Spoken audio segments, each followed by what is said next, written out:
What's going on, everybody? This is Guild Wars Reborn. I have an assassin solo farm, probably one of the top three of my favorite builds to use. For solo farming, I'm going to show you an efficient under 2 minute farm as well. Using a scythe as the main damage dealing weapon. And I'll be sure to put all this details in the description for your gear, your rune, the template, pretty much anything you need to make this happen. And keep this in mind, this is an example video to show you the build concept for solo farming. You can use this concept in any area you want throughout Guild Wars, but I'm going to be showing you a specific area that this worked really well for in under 2 minutes.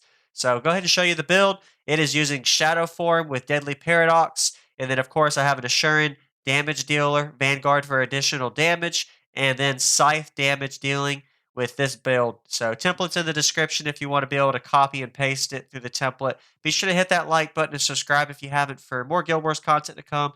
And I do use Dark Escape sometimes, depending on the variant of where I'm farming at. But that's the concept of the build.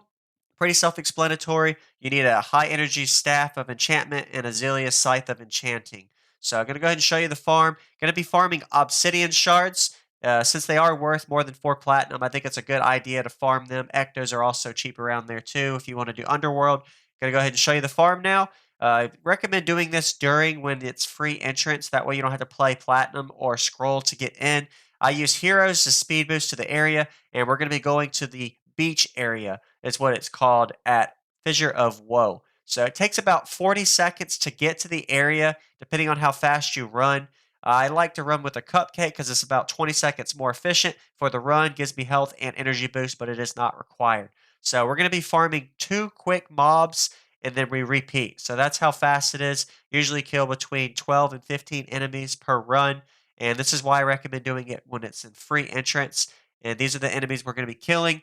Maintain your Shadow Form and Deadly Paradox and have all of your weapons and scythe up.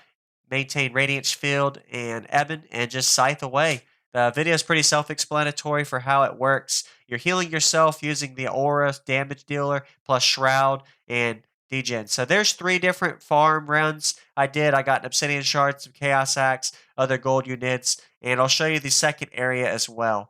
So second area is pretty much just as easy. You ball up these 2 groups, and once they're balled up, you scythe them away. And it's that easy. And this is just an example of one area you can do this farm with this build.